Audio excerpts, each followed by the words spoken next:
तो क्लास 2 में हम जो है स्टार्ट करते हैं शेयर और डिबेंचर का जो डिफरेंस दे रखा है आपकी टीएस ग्रेवल वाली बुक में, या कोई भी बुक आपके पास जैसे कोई भी चल जाएगी, या इसको आप अगर बुक अगर अभी आपके पास नहीं है तो इसको आप जो है नेट पे भी आप सर्च करोगे तो आपको ये टेबल मिल जाएगी। तो लिख लेना आप डिबेंचर वर्सेस शेयर और टेबल ऑफ डिफरेंस, तो ऐसा कुछ करके जो आपको मिल जाएगा एक टेबल जिसमें डिबेंचर और शेयर को कंपेयर कर रखा है। तो आप अपनी अपनी बुक खोल लेना, मैं लिखूंगा नहीं, मैं सिंपली डिस्कस करूंगा सारे पॉइंट्स को। तो एक एक करके जैसे बुक में दे रखा है टीएस ग्रेवल में, मैं वैसे जो है इसको डिस्कस करता हूँ, ठीक है। ओवरऑल लेकिन मैं शुरुआत में बताऊं तो डिबेंचर का मतलब क्या था, तो हमने बात करी थी कि अगर कंपनी, पहली बात तो आपको अपने आप को क्या मानना है, कंपनी। तो हम कंपनी है, अगर हम जो है उधार ले रहे हैं कुछ लोगों से उधार अगर हम ले रहे हैं, तो सामने वाले को कंपनी जो है एक डॉक्यूमेंट देती है जिसमें लिखा होता है कि भाई हमने आपसे उधार लिया है और ये उधार हम आपको इस डेट पे चुका देंगे, ड्यू डेट को, और जो है जब तक नहीं चुकाते तब तक आपको टाइम टू टाइम पीरियोडिकली क्या देते रहेंगे, ब्याज, इंटरेस्ट। और शेयर के केस में उल्टा होता है कि हम सामने वाले को कन्विंस कर लेते हैं कि आप हमें पैसा दे दो और अब आप जो है अब आपको हम शेयर दे रहे हैं। तो शेयर देने का मतलब क्या है कि अब आप जो इस कंपनी के ओनर बन गए हो, यानी कि मैंने क्या कहा था क्लास 1 में, सुख दुख के साथी, कि मतलब अब कंपनी अच्छा परफॉर्म करती है तो आपको फायदा होगा, डिविडेंड और मार्केट वैल्यू बढ़ेगी शेयर की, वो दोनों फायदे होंगे। या नुकसान क्या हो सकता है, अगर कंपनी बुरा परफॉर्म करे तो डिविडेंड मिलेगा नहीं और जो मार्केट वैल्यू है शेयर की वो भी जो है गिर जाएगी, तो वो ये दो लॉसेज हो सकते हैं। तो ये मैंने बेसिक जो दोबारा बता दिया इस क्लास की शुरुआत में, और अब हम स्टार्ट करते हैं। तो सबसे पहले देखिए डिबेंचर और शेयर में डिफरेंस में जो इन्होंने लिख रखा है कि सबसे पहले बेसिस क्या रखा है, ओनरशिप। तो किसको ओनरशिप मिलती है कंपनी में, जो डिबेंचर होल्डर होता है वो या शेयर होल्डर होता है वो। तो कंपनी का ओनर कौन बनता है, तो इसका जवाब दे रखा है क्या, शेयर होल्डर। तो जिनके पास भी शेयर्स होते हैं उनको जो है कहीं ना कहीं जो शेयर होल्डर्स होते हैं वो कंपनी के ओनर बन जाते हैं, सुख दुख के साथी। और जो डिबेंचर होल्डर होते हैं वो बेसिकली ओनर्स नहीं होते कंपनी को, वो आउटसाइडर्स ही होते हैं, और जो उन्होंने सिंपली एक अमाउंट जो उधार के तौर पे दिया है कंपनी को, जो कि कंपनी उनको थोड़े टाइम बाद चुका देगी। तो डिबेंचर और शेयर में यानी कि ओनरशिप का जो केस है वो शेयर के केस में होता है, और डिबेंचर के केस में जिसके बाद डिबेंचर होता है कंपनी के, उसको कंपनी की ओनरशिप नहीं मिलती, ठीक है। तो ये पहला पॉइंट था। दूसरा पॉइंट क्या है, रिटर्न यानी कि जनरली साल के अंत में जो शेयर, अगर आपके पास शेयर है तो आपको क्या मिलेगा, डिविडेंड, प्रॉफिट का हिस्सा यानी कि, और अगर आपके पास डिबेंचर है तो क्या मिलेगा आपको, तो फिक्स रेट से आपको ब्याज मिलेगा कंपनी से, चाहे कंपनी को फायदा हो नुकसान हो कुछ भी हो। तो डिविडेंड आपको तभी मिलता है जब आप कंपनी को नुकसान, डिविडेंड आपको तभी मिलता है जब कंपनी को फायदा होता है, प्रॉफिट्स होते हैं अच्छे खासे, उसके बाद भी अगर कंपनी की मैनेजमेंट सोचती है देने को तो देती है, नहीं तो नहीं। उसके अलावा लेकिन डिबेंचर अगर आपके पास है तो आपको जो है बदले में एक फिक्स रेट से हर साल, चाहे कंपनी को नुकसान हो चाहे प्रॉफिट हो, आपको एक फिक्स रेट से, अगर आप एक डिबेंचर होल्डर हो तो आपको क्या मिलेगा, इंटरेस्ट, ब्याज। अब हम बात करते हैं रिपेमेंट की। तो यहाँ पे क्या है कि कंपनी पैसा वापस करेगी कि नहीं, तो कंपनी वापस करेगी पैसा कि नहीं जिससे लिया है। तो डिबेंचर के केस में क्या होता है कि हमने जिससे पैसा उधार लिया है कंपनी उसको ड्यू डेट पे पैसा खुद वापस कर देती है। तो यहाँ पे रिपेमेंट की अगर बात करें तो डिबेंचर होल्डर को रिपेमेंट कौन करती है, कंपनी खुद करती है। शेयर के केस में ऐसा कोई मैंडेटरी नहीं है। शेयर के केस में जनरली अगर जो है कहीं ना कहीं इक्विटी शेयर्स दे रखे हमने तो कंपनी की कोई रिस्पॉन्सिबिलिटी नहीं होती। हाँ, कंपनी अगर जो है बायबैक ऑफ शेयर्स करे बीच में तो अलग बात है कि कंपनी जो है पैसा वापस कर देती है और शेयर वापस ले लेती है। लेकिन जनरली अगर हमने इक्विटी शेयर्स दिए हैं किसी को तो कंपनी की कोई रिस्पॉन्सिबिलिटी नहीं है कि जो है कोई ड्यू डेट नहीं होती, यानी कि तो अगर किसी ने इक्विटी शेयर ले रखे हैं कंपनी के तो कंपनी जो है कोई रिस्पॉन्सिबिलिटी नहीं लेती कि वो आपका पैसा वापस करेगी ड्यू डेट पे। सिंपली जब कंपनी का बिजनेस बंद हो जाएगा, खत्म हो जाएगा, तो वाइंडिंग अप के टाइम पे कंपनी जो आपका जो इक्विटी शेयर के बदले में आपसे पैसा लिया हुआ है वो आपको तब वापस करेगी। तो लेकिन ये तो सुन के बड़ा अजीब सा लग रहा है कि लेकिन आपने क्योंकि सुना होगा ना कि हम तो अगर हमारे पास शेयर्स हैं तो आप तो कभी भी बेच सकते हो। तो बात सही है बिल्कुल। अगर आपके पास किसी कंपनी के शेयर्स हैं और वो कंपनी अगर लिस्टेड कंपनी है, यानी कि उसने अपनी लिस्टिंग करा रखी है स्टॉक एक्सचेंज पे, तो फिर आप उसको जो है, कंपनी से आपको कोई वास्ता नहीं है, आपके पास जो शेयर्स है किसी कंपनी की जो लिस्टेड कंपनी है तो उसको आप स्टॉक एक्सचेंज पे जो है बेच सकते हो, क्योंकि स्टॉक एक्सचेंज पे हर वक्त लार्ज नंबर ऑफ सेलर्स और बायर्स शेयर्स के जो है मौजूद होते हैं। तो बेसिकली यानी कि तब आप जो है किसी को बेच सकते हो जो कोई और पर्सन उस कंपनी के शेयर्स लेना चाहता है जिस कंपनी के शेयर्स आपके पास हैं। तो आप लेकिन कंपनी को नहीं दे रहे हो। तो मैं बात कर रहा हूं कि कंपनी रीपे करेगी आपका पैसा कि नहीं आपको, तो नहीं। डिबेंचर के केस में रीपे करेगी, लेकिन शेयर के केस में आप कंपनी को फोर्स नहीं कर सकते कि वो आपका पैसा रीपे करे। तो आप लेकिन आप मार्केट में, स्टॉक मार्केट में जो है स्टॉक एक्सचेंज की मदद से जो है अपने शेयर्स किसी को भी बेच सकते हो जो लेने को तैयार है, ठीक है। ओके तो यानी कि डिबेंचर के केस में हम कंपनी को फोर्स कर सकते हैं कि हमारा पैसा वापस करो ड्यू डेट पे, पर इक्विटी शेयर्स अगर हमारे पास हैं तो हम जो है इस तरह का कोई फोर्स नहीं कर सकते कंपनी को कि हमारा पैसा आप वापस करो। कंपनी सीधा कहेगी कि आपके पास इक्विटी शेयर्स हैं, हमारी कोई रिस्पॉन्सिबिलिटी नहीं है, हमारा अगर मन होगा तो हम जो है बायबैक ऑफ शेयर्स करके जो आपका वो पैसे दे देंगे और आपसे शेयर ले लेंगे, लेकिन जनरली कंपनी के ऊपर कोई रिस्पॉन्सिबिलिटी नहीं होती कि वो आपके शेयर्स वापस लेके आपको पैसा दे। हाँ एक बात मैं और कहूँ, प्रेफरेंस शेयर की केस में अगर अगर प्रेफरेंस शेयर्स हैं तो प्रेफरेंस शेयर खास तरह के शेयर्स होते हैं जिसमें ड्यू डेट होती है कि ड्यू डेट पे कंपनी जो भी आपसे पैसा ले चुकी है वो आपको वापस दे देगी। तो अगर प्रेफरेंस शेयर्स अगर आपके पास हैं कंपनी के, तो कंपनी से आप अपना पैसा मांग सकते हो जब जो है ड्यू डेट आ जाएगी जो आपको बताई गई थी, जब आपने जो है कंपनी से प्रेफरेंस शेयर्स लिए होंगे। तो जब भी यानी कि नॉर्मली जब हम शेयर की बात करते हैं लेकिन इक्विटी शेयर की करते हैं, और इक्विटी शेयर के केस में कंपनी की कोई रिस्पॉन्सिबिलिटी नहीं होती कि वो आपका पैसा वापस करे, वो सीधा ही आपका पैसा जनरली तब वापस करती है जब कंपनी का बिजनेस एंड होता है, वाइंडिंग अप होती है जब। ठीक है ओके, तो रिपेमेंट वाला पॉइंट हमने काफी डिटेल में कर लिया। ओके अगर कोई डाउट हो इस पॉइंट में तो जरूर आप कमेंट करके, या हमारा जो व्हाट्सएप ग्रुप है अगर आप हमसे क्लासेस लेते हैं तो उसमें आप पूछ सकते हो। ठीक है ओके, अब हम बात करते हैं इशू ऑफ शेयर्स या डिबेंचर्स एट डिस्काउंट। तो डिस्काउंट का पहली बात तो मतलब क्या होता है, अगर आप कोई चीज के अपने आप में आपने एक वैल्यू डिसाइड करी जब आपका बिजनेस स्टार्ट हुआ था तो उसको हम बोलते हैं फेस वैल्यू। तो शेयर या डिबेंचर अपने आप में इसकी एक वैल्यू आपने डिसाइड करी थी जब कंपनी बनी थी, तो वो होती है फेस वैल्यू। लेकिन ऑन द गिवन डे जब कोई आप पर्सन को शेयर या डिबेंचर देते हो तो आप उससे कितना पैसा चार्ज कर रहे हो वो होता है इशू प्राइस। अब इशू प्राइस अगर एक्जैक्टली उतना ही है जितना आपके जो है शेयर या डिबेंचर की वैल्यू होती है तो उसको हम बोलते हैं इशू ऑफ शेयर्स या डिबेंचर्स एट पार, PAR पार, कि मतलब इशू प्राइस उतना ही रखा है आपने आज के दिन जितने जो है फेस वैल्यू है उस चीज की जो आप दे रहे हो। तो एट पार तो ये हो गया कि आप उतना ही पैसा चार्ज कर रहे हो जितनी फेस वैल्यू है उस चीज की जो आप चीज दे रहे हो।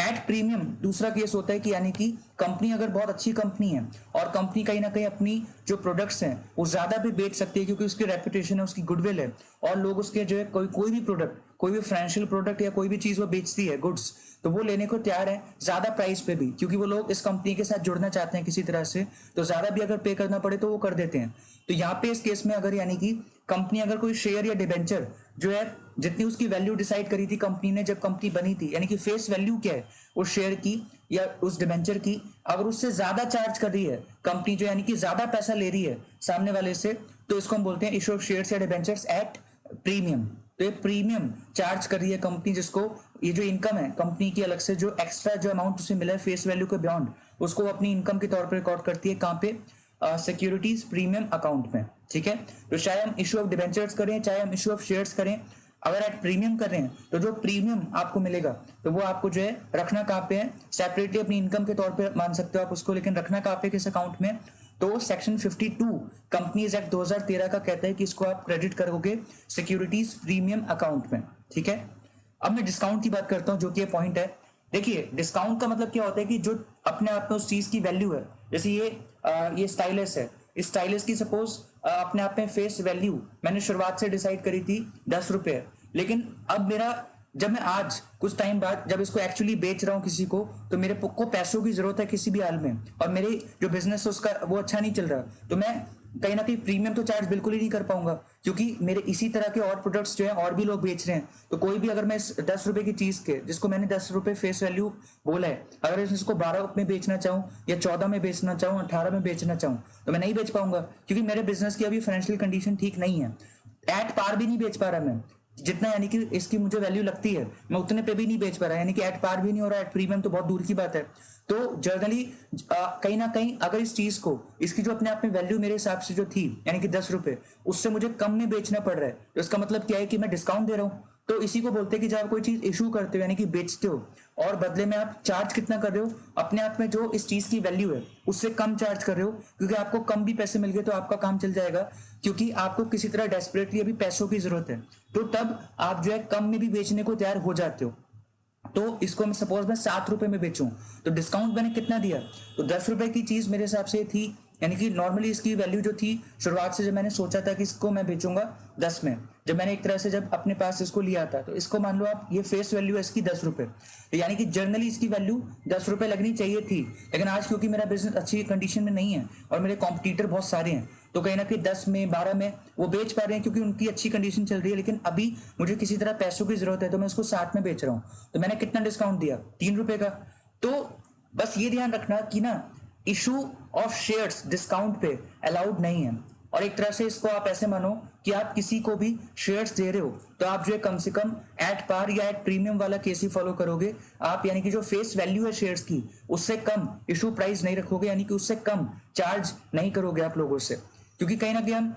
आप इसका लॉजिक अगर समझो, रीजन समझो कि अगर हम इस तरह को अलाउ कर दें तो हम तो इतने सारे लोगों को एक तरह से लालच दे के हम जो है कंपनी के ओनर्स बना लेंगे और वो फिर फंस जाएंगे। क्योंकि एक बार कोई बंदा कंपनी का ओनर बन जाता है तो ऑलमोस्ट वो फंस जाता है, क्योंकि अगर अब कंपनी जो अच्छा परफॉर्म नहीं करेगी तो उसको दो नुकसान होंगे, ना डिविडेंड मिलेगा और मार्केट वैल्यू भी उसके शेयर की लगातार गिरती चली जाएगी। तो कहीं ना कहीं यानी कि हमने क्या कर रखा है शेयर होल्डर्स को, ऐसे लोगों को बचाने के लिए जिनको हम ओनर ना बना ले धोखे से, तो हमने क्या करा एक तरह से लॉ ने क्या बोला हुआ है कि आप इशू ऑफ शेयर्स कर सकते हो एट पार या एट प्रीमियम, डिस्काउंट पे नहीं। अच्छा, डिस्काउंट पे नहीं कर सकते, कौन से सेक्शन में लिखा है कंपनीज एक्ट के, तो सेक्शन 53 में लिखा है कि आप issue of shares at discount नहीं कर सकते। यानी कि किसी भी पर्सन को अगर आप जो है ओनर ऑफ कंपनी बनाना चाहते हो, उससे पैसे लोगे तो आप कम से कम जो फेस वैल्यू है शेयर की वो तो चार्ज करोगे ही करोगे। ज्यादा चार्ज करना चाहते हो वो कर लो, वो डिपेंड करता है कि आप चार्ज करने के काबिल हो कि नहीं, वो देने को तैयार है कि नहीं। लेकिन आप शेयर की जो फेस वैल्यू है उससे कम चार्ज नहीं करोगे, क्योंकि अगर हम कम चार्ज करने को अलाउ कर देंगे तो कहीं ना कहीं आप तो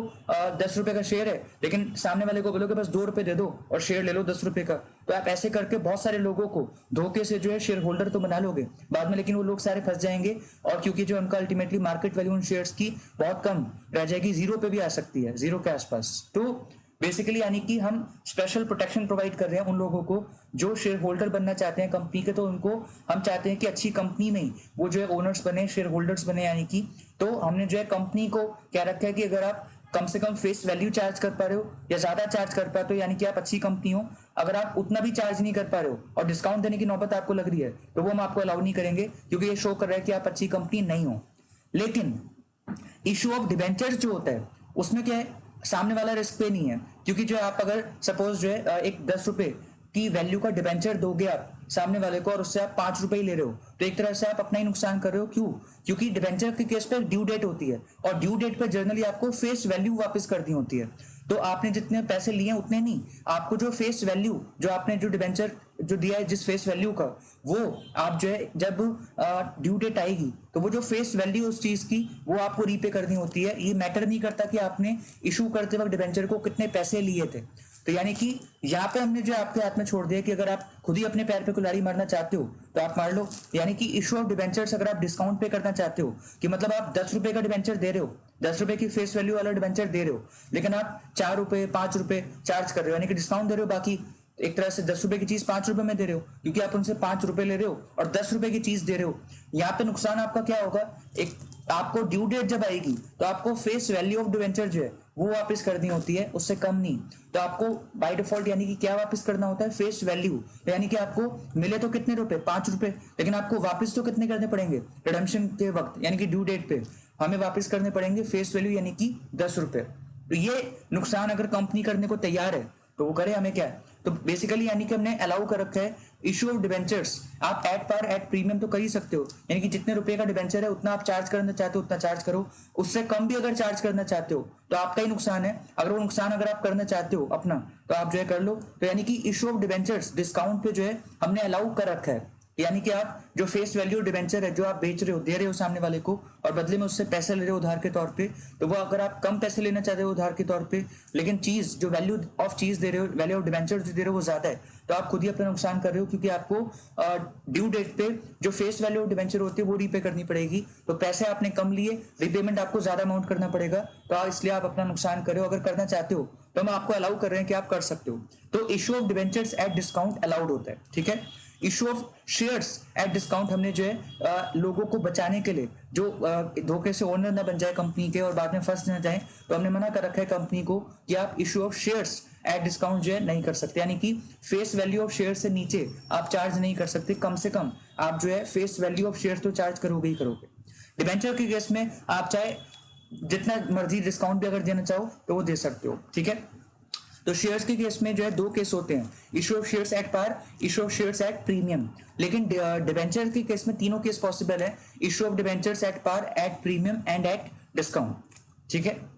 सो आई थिंक आपको समझ आ गया होगा और कि issue of shares at discount allowed नहीं है, प्रोहिबिटेड है। और सेक्शन 53 कंपनीज एक्ट 2013 का ये कहता है कि आप जो कंपनी है इशू ऑफ शेयर्स वो जो है डिस्काउंट पे यानी कि फेस वैल्यू पे डिस्काउंट जो है नहीं दे सकते हम। ठीक है, और डिबेंचर के बारे में कुछ नहीं लिखा, तो इससे हमने ये निकाला कि इशू ऑफ डिबेंचर्स में पूरी तरह अलाउड है कि आप जो अगर देना चाहो और डिस्काउंट फेस वैल्यू पे तो आप दे सकते हो। ठीक है, ओके जो चीज अगर लॉ में मना नहीं कर रखी ना तो बाय डिफॉल्ट हम मानते हैं अलाउड है, ये आप समझ लो। अगर कोई चीज खुद आगे बढ़ के लॉ ने लिख के मना कर रखी है तो ही हम मानते हैं कि वो चीज मना है, नहीं तो बाय डिफॉल्ट हम मानते हैं कि कोई चीज के बारे में अगर कुछ नहीं लिखा लॉ में तो वो अलाउड है। तो डिबेंचर्स के रिगार्डिंग कुछ नहीं लिखा, डिस्काउंट दे सकते हैं कि नहीं, तो हम मानते हैं कि दे सकते हैं। शेयर्स के लिए अलग से लिखा है कि शेयर्स जब आप दे रहे हो, इशू कर रहे हो, तो आप इशू ऑफ शेयर्स जो है फेस वैल्यू पे डिस्काउंट नहीं दे सकते, यानी कि फेस वैल्यू से आप कम इशू प्राइस नहीं रख सकते। तो इस तरह से ये जो है इंटरप्रिटेशन आई।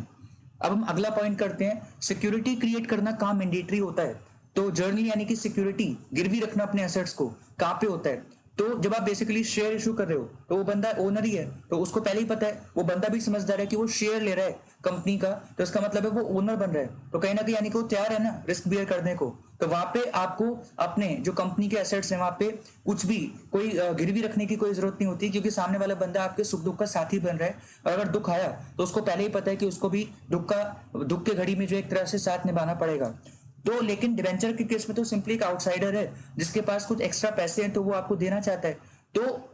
उसको हमें नुकसान नहीं कराना। जो बेसिकली एक ऐसा बंदा है जो सेफ रहना चाहता है और आपको पैसा दे रहा है उधार के तौर पे, तो उसको कहीं ना कहीं प्रोटेक्ट हमें करना है इस सेंस में कि उसका जो पैसा हमने उधार के तौर पे लिया उसको हम वापस कर पाएंगे कि नहीं। तो अगर सपोज 3 साल बाद ड्यू डेट पड़ेगी तो 3 साल बाद ये भी तो हो सकता है कि कंपनी के पास पैसे ही ना हो देने के लिए, तो वो बंदा तो 3 साल बाद क्या बोलेगा, वो तो कुछ कर ही नहीं पाएगा। ऐसे तो उसने पैसे तो दे रखे हैं कंपनी को उधार, लेकिन 3 साल बाद जब कंपनी पैसे वापस करने की नौबत आई तो कंपनी ने सीधा कह दिया कि मेरे पैसे ही नहीं है। तो इसलिए इस तरह का एक्सपीरियंस ना हो डिवेंचर होल्डर के साथ, तो हम क्या करेंगे कि क्योंकि उसने पैसे उधार दिए हैं तो उसको हमें एक प्रोटेक्शन देनी है। प्रोटेक्शन हम इस तरह पे देते हैं कि कंपनी जो कि बोरोर है जिसने पैसे उधार लिए हैं, तो कंपनी अपने किसी एसेट पे जो है कहीं ना कहीं सिक्योरिटी क्रिएट करेगी, चार्ज क्रिएट करेगी, इसका मतलब है गिरवी रखेगी अपने एसेट्स को, और इतनी वैल्यू के एसेट्स गिरवी रखेगी जितनी वैल्यू एक तरह से हमने उधार के तौर पे ली है। तो कम से कम यानी कि उतनी वैल्यू के एसेट जो है हमें गिरवी रखने हैं। गिरवी रखने का मतलब क्या है कि मतलब अगर ड्यू डेट पे अगर हम जो पैसा हमें वापस करना था डिवेंचर होल्डर का अगर हम ना रीपे कर पाए तो फिर ये जो एसेट्स जिसपे कंपनी ने सिक्योरिटी क्रिएट करी है यानी कि गिरवी रखे हैं, तो ये एसेट्स को बेचने का राइट आ जाएगा किसके पास, डिवेंचर होल्डर के पास। और सारे डिवेंचर होल्डर मिलके वो जो प्रॉपर्टी है जिसपे सिक्योरिटी क्रिएट करी है बोरोवर ने यानी कि कंपनी ने, तो वो सारे लोग मिलके जो है एक वकील वगैरह करा के उसको जो है इस एसेट को वो बिकवा सकते हैं और अपना पैसा जो रिकवर कर सकते हैं। तो ये एक बेसिक कंसेप्ट है कि जब भी अगर आप किसी को पैसा उधार देते हो तो आप सामने वाले को कहते हो कि अपना कुछ गिरवी रख, ताकि अगर on the given day due date पे अगर तू मेरा पैसा वापस नहीं कर पाए तो मैं ये जो चीज तूने गिरवी रखी है इसको बेच के अपना पैसा रिकवर कर दूंगा। ठीक है, तो कहीं ना कहीं ऑब्वियसली जो बंदा पैसा उधार देगा तो उसके मन में ये तो आएगा ही ना कि अगर मुझे ड्यू डेट पे पैसा नहीं मिला तो ये सिक्योरिटी क्रिएट करना बोरोवर द्वारा ये हमने कर रखा है, जिसके थ्रू कहीं ना कहीं जो लेंडर है वो थोड़ा सा प्रोटेक्टेड फील करता है, क्योंकि उसे पता है कि अगर बोरोवर ने ड्यू डेट पे पैसे नहीं भी दिए तो भी जो है कहीं ना कहीं एक एसेट पे सिक्योरिटी क्रिएट कर रखी है बोरोवर ने, और यहाँ पे बोरोवर कौन है, कंपनी। तो कंपनी के उस एसेट को मैं आराम से बेच के अपना पैसा रिकवर कर सकता हूँ। ठीक है, सो कुल मिला के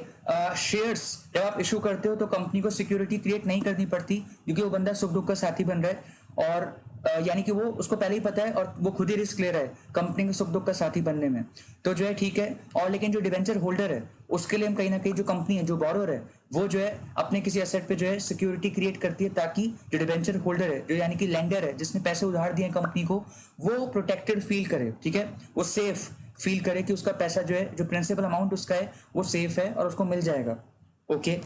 अब हम बात करते हैं, अगला पॉइंट है कन्वर्टिबिलिटी का। देखिए डिबेंचर्स को आप ड्यू डेट पे अगर डिबेंचर होल्डर मान जाए तो शेयर्स में भी कन्वर्ट कर सकते हो, यानी कि अगर सपोज कंपनी के पास पैसे नहीं है लेकिन कंपनी अच्छा कर रही है तो कंपनी में पैसे नहीं है, लेकिन कंपनी वैसे सेल्स वगैरह और वैसे अच्छा कर रही है, लेकिन उसका ज्यादा पैसा भी ब्लॉक हो रखा है प्लांट एंड मशीनरी में, इसलिए अभी उसके पास हार्ड कैश नहीं है। लेकिन वैसे कंपनी बुरा परफॉर्म नहीं कर रही, तो कंपनी हो सकता है कि सामने वाले को ऑफर करे, जो डिबेंचर होल्डर्स हैं, कि आप जो है इतनी वैल्यू का जितनी वैल्यू के आपके पास डिबेंचर्स हैं उतना वैल्यू, अब ड्यू डेट आ गई तो हम आपको पैसे तो नहीं दे सकते, इतनी वैल्यू के शेयर्स दे सकते हैं। तो इसको हम बोलते हैं conversion of debenture into shares. तो अगर उनको लगेगा कि यार कंपनी अच्छी है और कंपनी की मार्केट वैल्यू शेयर्स की आगे आगे बढ़ सकती है क्योंकि कंपनी अच्छा कर रही है, तो बस कंपनी में पैसा नहीं है अभी, लेकिन वैसे कंपनी के लगातार सेल्स बढ़ रही है तो पैसा तो बाद में आ जाएगा। तो कहीं ना कहीं अभी हम इनके शेयर्स ले सकते हैं, क्योंकि शेयर्स लेंगे तो शेयर्स की मार्केट वैल्यू लगातार कंपनी में जो है बढ़ती जाएगी, क्योंकि कोई भी अच्छी कंपनी जो होती है जो लगातार अपनी सेल्स अपने प्रॉफिट्स बढ़ाती है,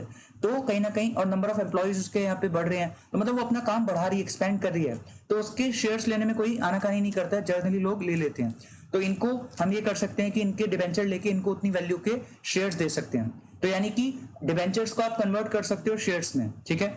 यहाँ पे लेकिन जो है शेयर के रिगार्डिंग ऐसा कोई भी एक तरह से अलाउड नहीं कर रखा है। शेयर के रिगार्डिंग हमने सीधा बोल रखा है कि शेयर को आप जो है कन्वर्ट नहीं कर सकते बेसिकली, यानी कि डिबेंचर के लिए तो कन्वर्टिबिलिटी के रिगार्डिंग प्रोविजंस वगैरह बता रखी है लॉ में, तो हमें लगता है कि यानी कि लॉ जो कानून है वो अलाउ करता है कि जो है आप डिबेंचर को अगर शेयर में कन्वर्ट करना चाहते हो तो आपको पूरी तरह अलाउड है। शेयर की कन्वर्जन डिबेंचर में इसके बारे में कुछ नहीं लिखा, तो सेफ साइड हम ये बोलते हैं कि शेयर को आप जो है कहीं और किसी और शेयर में या किसी और डिबेंचर में आप जो है कन्वर्ट नहीं करते,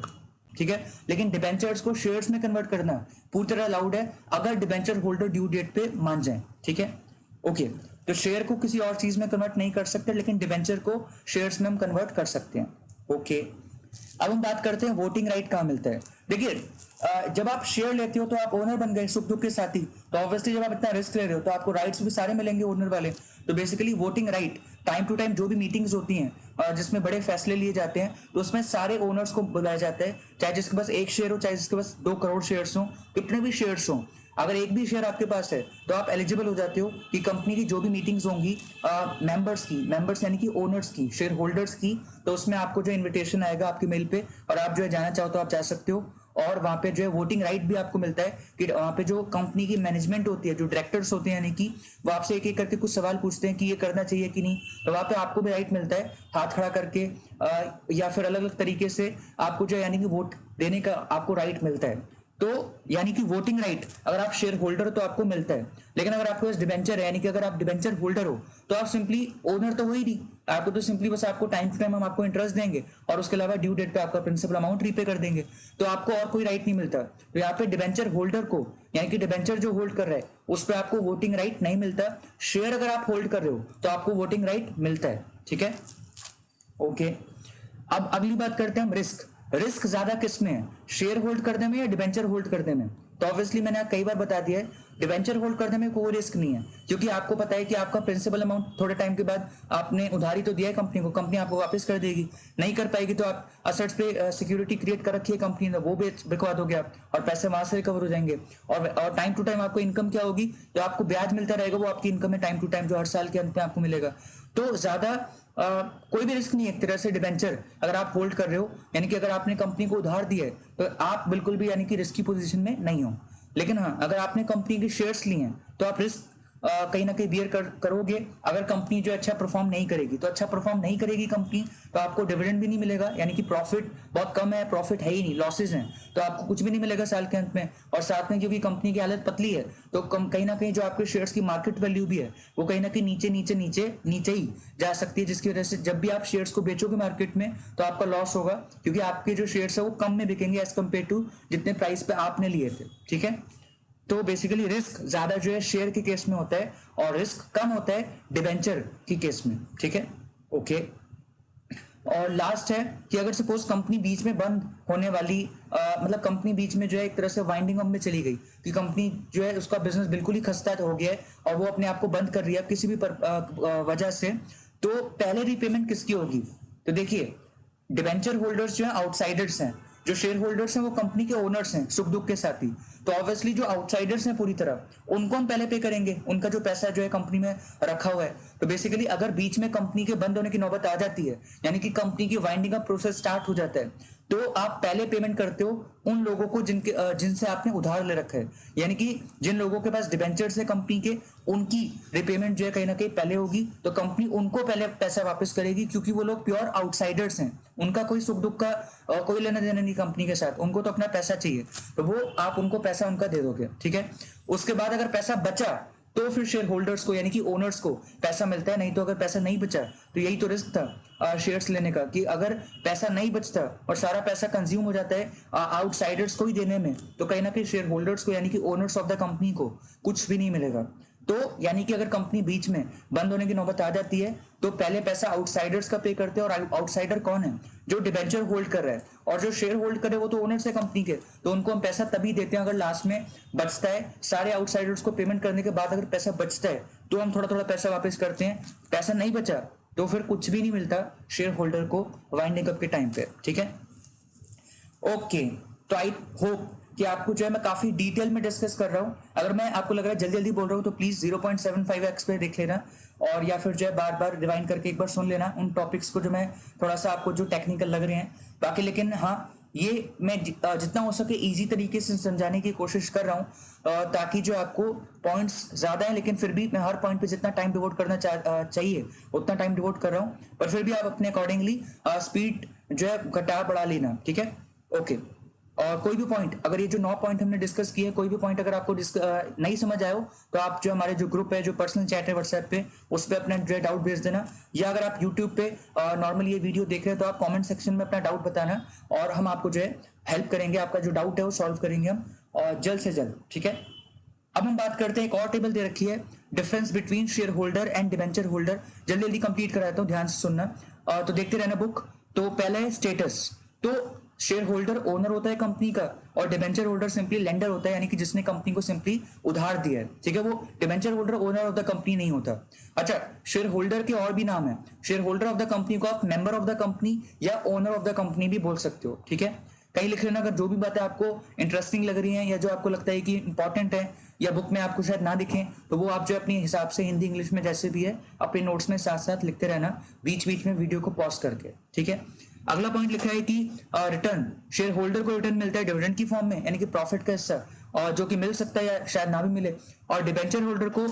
जो रिटर्न मिलता है साल के अंत में, वो किस फॉर्म में मिलता है? ब्याज मिलता है। तो इंटरेस्ट मिलता है डिबेंचर होल्डर को, डिविडेंड मिलता है शेयर होल्डर को, ठीक है। तीसरा है कंट्रोल ज्यादा किसका होता है कंपनी पे। तो डिबेंचर होल्डर ने तो बस उधार दिया है, अब तो सिंपली उसको बस टाइम टू टाइम ब्याज देंगे और ड्यू डेट आने पे उसका पैसा वापस कर देंगे, बाकी उसका कोई हक नहीं है कंपनी पे। हाँ, लेकिन अगर कोई शेयर होल्डर है, यानी कि किसी के पास अगर कंपनी के शेयर्स हैं, तो वो तो टाइम टू टाइम जो भी कंपनी की मीटिंग्स होंगी मेंबर्स की, उसमें आएगा, वोटिंग राइट है। उसके अलावा कुछ भी अगर वो मतलब बोलना भी चाहता है तो मीटिंग में वो हाथ खड़ा करके बोल भी सकता है, और जो डायरेक्टर्स यानी कि जो मैनेजमेंट है कंपनी की, उनको सुनना पड़ेगा कि वो क्या कहना चाहता है जो शेयर होल्डर है। तो ज्यादा कंट्रोल जो होता है ना कंपनी के कामकाज पे, वो शेयर होल्डर का होता है। और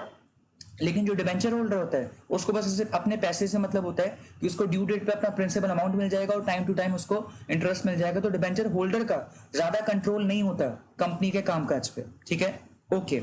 लास्ट है रिस्क ज्यादा किसमें होता है। तो मैंने आपको बताया शेयर होल्डर अगर आप हो तो आपका रिस्क ज्यादा है, क्योंकि आप कंपनी के सुख दुख के साथी हो। कंपनी अच्छा परफॉर्म करेगी तो आप को फायदे होंगे डिविडेंड की फॉर्म में, और मार्केट वैल्यू शेयर्स की बढ़ेगी। और अगर कंपनी अच्छा परफॉर्म नहीं करती तो आपको डिविडेंड नहीं मिलेगा, और साथ में आपकी मार्केट वैल्यू शेयर्स की भी गिरेगी, ठीक है। और ये भी हो सकता है कि कंपनी बंद होने की नौबत आए तो आपको कुछ बचा ही ना, आपको कुछ मिले ही ना, क्योंकि सारा पैसा आउटसाइडर्स को देने में खत्म हो जाए, ठीक है। तो ये रिस्क होते हैं ज्यादा शेयर होल्डर अगर आप हो किसी कंपनी में। लेकिन अगर आप डिवेंचर होल्डर हो किसी कंपनी में तो रिस्क नहीं है, क्योंकि आपको सिंपली टाइम टू टाइम आपको टाइम टू टाइम आपको इंटरेस्ट मिलता रहेगा, चाहे कंपनी को प्रॉफिट हो चाहे लॉस हो। और ड्यू डेट जब आएगी तो आपको सारा पैसा, आपको जो प्रिंसिपल अमाउंट है वो वापस कर देगी कंपनी। और अगर नहीं वापस कर पा रही तो अपने कुछ एसेट्स पे कंपनी ने सिक्योरिटी क्रिएट कर रखी है, तो वो बिकवा के आपको पैसा वापस मिलेगा। मतलब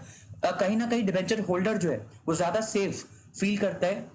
एक मैं डिस्कस करना चाहता हूँ कि आपके दिमाग में आ सकता है कि ऐसे तो सभी लोग कंपनी के डिबेंचर्स लेना चाहेंगे। नहीं, बेसिकली क्या होता है, लाइफ में थ्रिल चाहिए सबको। तो शेयर होल्डर जब आप बनते हो ना, तो एक तरह से रिटर्न आपको कितना मिलेगा उस पर कोई लिमिट नहीं होती एक तरह से, यानी कि आपको डिविडेंड बहुत ज्यादा भी मिल सकता है अगर कंपनी अच्छा परफॉर्म करे। और ऑब्वियसली आप किसी कंपनी के शेयर्स लोगे तो आपको यानी कि लग रहा है ना कि कंपनी अच्छा परफॉर्म करेगी, तो आपको बहुत ज्यादा डिविडेंड के तौर पे पैसे भी मिल सकते हैं साल के अंत में। और आपकी मार्केट वैल्यू शेयर्स भी डबल ट्रिपल 4 गुना बहुत जल्दी से बढ़ सकती है। तो ये सब जो है डिबेंचर अगर आपके पास है तो नहीं होता। तो डिबेंचर के केस में आप सेफ तो होते हो, लेकिन सेफ होने की कीमत आप ऐसे अदा करते हो कि आपकी जो मार्केट वैल्यू है डिबेंचर्स की वो ज्यादा फ्लक्चुएट नहीं करती, और जो इंटरेस्ट भी होता है जो साल दर साल आपको मिलेगा वो भी फिक्स रेट्स होते हैं। तो कंपनी चाहे अच्छा करे बुरा करे आपको वो सेम रेट से ही मिलेगा। तो बहुत लोगों को थ्रिल पसंद है कि यार ठीक है देख लेंगे क्या होगा, और अगर अपसाइड हुई तो बहुत ज्यादा अपसाइड भी हो सकती है, डाउन साइड हुई तो चलो डाउन साइड होगी कि ठीक है रिस्क है कि मेरा इतना पैसा डूब सकता है, तो हम चलो उतना ही पैसा लगाते हैं जितना डूबने को हमें जो है ज्यादा नुकसान ना हो। तो कहीं ना कहीं लेकिन लोगों को ज्यादा मजा जो आता है वो शेयर्स परचेज करने में आता है, क्योंकि उसके बाद एक तरह का गेम है कि आपने अच्छी कंपनी में अगर पैसा लगा दिया, शेयर्स परचेज कर लिए और वो सही बैठा तो 1-2 साल में आपका पैसा डबल भी हो सकता है, जो कि डिबेंचर के केस में नहीं हो सकता, क्योंकि डिबेंचर में हमने फिक्स कर दिया सब कुछ कि आपको इतना पैसा वापस करेंगे, जो प्रिंसिपल अमाउंट आपने दिया उतना ही पैसा वापस होगा, और यानी कि उसके अलावा जो आपको इंटरेस्ट भी टाइम टू टाइम पे करेंगे वो भी आपको फिक्स कर दिया हमने। जब कोई चीज फिक्स हो जाती है ना कि इतना ही मिलेगा तो आप सेफ तो हो जाते हो, लेकिन थ्रिल भी खत्म हो जाता है। तो थ्रिल अगर आपको चाहिए कि यार क्या होगा, कुछ भी हो सकता है, ऊपर भी जा सकता है नीचे भी जा सकता है, डिविडेंड मिल भी सकता है या ना भी मिले, या मिलेगा तो बहुत ज्यादा भी मिल सकता है, और मार्केट वैल्यू खासकर जो है शेयर्स की डबल ट्रिपल भी हो सकती है केवल 2-4 महीने में भी। तो ये जो थ्रिल है अगर आपको चाहिए तो जनरली ये थ्रिल ऑब्वियसली ज्यादा अट्रैक्ट करता है लोगों को, तो इसलिए ज्यादातर लोग कंपनी के शेयर्स लेते हैं ना कि डिबेंचर्स। हालांकि डिबेंचर भी देना चाहो तो जो कंपनी ने डिबेंचर इशू कर रखे हैं तो वो अगर आप लेना चाहो, लिस्टेड कंपनी है अगर, यानी कि उन डिबेंचर्स की लिस्टिंग करा रखी है स्टॉक एक्सचेंज पे, तो आप चाहो तो डिबेंचर भी खरीद सकते हो वैसे तो, लेकिन जनरली किसी का इंटरेस्ट नहीं होता, क्योंकि डिबेंचर के केस में पहले ही पता होता है आपको कि आपको ड्यू डेट पे कितना पैसा वापस मिलेगा और उसके अलावा टाइम टू टाइम इंटरेस्ट कितना मिलेगा। तो तब एक तरह से जो एक्साइटमेंट है वो खत्म हो जाती है। तो डिबेंचर के केस में एक्साइटमेंट जनरेट नहीं हो पाती, तो एक्साइटमेंट जनरेट होती है जब हम कहीं ना कहीं फ्यूचर देखते हैं कि यार कुछ भी हो सकता है, तो तब मजा आता है कि हाँ देखते हैं क्या होगा। तो उस केस में इसलिए जो है आपको ज्यादा मजा आता है शेयर्स लेने में। ठीक है, तो आई होप कि मैं आपको बता चुका हूं कि जो है शेयर्स क्यों ज्यादा लोग लेते हैं और डिबेंचर्स के बारे में इतनी बात क्यों नहीं होती रियल लाइफ में। ठीक है, ओके, तो इसी के साथ हमने डिबेंचर और शेयर का जो डिफरेंस बिटवीन है 9 पॉइंट्स हमने डिस्कस कर लिए जो आपकी बुक में थे टीएस ग्रेवाल में, और जो शेयर होल्डर और डिबेंचर होल्डर का जो डिफरेंस बिटवीन है जो 4 पॉइंट्स दे रखे हैं वो हमने जल्दी से डिस्कस कर लिए। और आई होप कि आपको ये क्लास काफी पसंद आएगी। अगर आपको पसंद आई तो जरूर कमेंट सेक्शन पे आप हमें बताना कि आपको कैसी लगी ये क्लास। हमने जितना अच्छे से हम एक्सप्लेन कर सकते हैं वो हर पॉइंट पे एक्सप्लेन किया है, और किसी को भी अगर इस टॉपिक में डाउट अगर आपके फ्रेंड्स हैं तो आप जरूर इस क्लास को जो है शेयर कर सकते हो उनके साथ, ताकि उनका ये डाउट कंप्लीट खत्म हो। और क्योंकि डिबेंचर और शेयर के बीच में अगर आपको डिफरेंस बिल्कुल क्लियर है तो आपके जो दोनों लेसन हैं इशू ऑफ शेयर्स और इशू ऑफ डिबेंचर्स, इनकी अकाउंटिंग बड़ी आसान हो जाती है। क्योंकि मैं हमेशा यही कहता हूं कि अगर आप बिजनेस को समझते हो प्रॉपरली कि बिजनेस में अलग अलग वर्ड्स का मतलब क्या है, अलग अलग जो सिचुएशंस राइज हो रही है उनका मतलब क्या है, तो कहीं ना कहीं उसके बाद अकाउंटिंग में तो ज्यादा माथापच्ची नहीं होती। क्योंकि अकाउंटिंग में तो अल्टीमेटली बस आपको वही 4 रूल्स लगाने हैं कि एसेट्स एक्सपेंस है तो वो बढ़ते हैं तो डेबिट होते हैं, घटते हैं तो क्रेडिट होते हैं, ऐसे इनकम या लायबिलिटी है तो बढ़ती है तो क्रेडिट होती है और घटती है तो डेबिट होती है। तो अकाउंटिंग करना, जर्नल एंट्रीज पास करना वो इतनी टफ नहीं लगेगी आपको अगर आपको बिजनेस के अलग अलग वर्ड्स का मतलब और सिचुएशंस का मतलब अच्छे से पता हो और आप उनको विजुलाइज कर पा रहे हो कि हो क्या रहा है। ठीक है,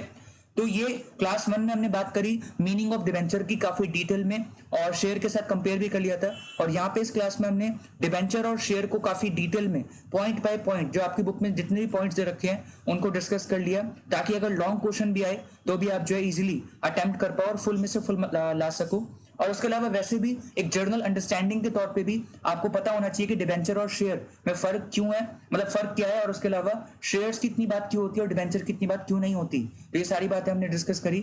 ओके, तो क्लास 3 में हम मिलते हैं, और क्लास 3 में हम देखते हैं कि क्या स्टार्ट करेंगे। Most probably disclosure of debentures in balance sheet, कि मतलब जो एसेट है लायबिलिटी है, और एसेट लायबिलिटी है तो फर्दर नॉन करंट नेचर है या करंट नेचर है। तो ये सारी बात मोस्ट प्रोबेबली हम अगली क्लास में डिस्कस करेंगे। तो ये थी क्लास 2 इशू ऑफ डिबेंचर्स की, और जो हमारा टॉपिक था share versus debenture, share holder versus debenture holder, वो हमने जो इस क्लास में डिटेल में कंप्लीट कर लिया। अब मिलेंगे आपसे नेक्स्ट क्लास में। Thank you so much, bye.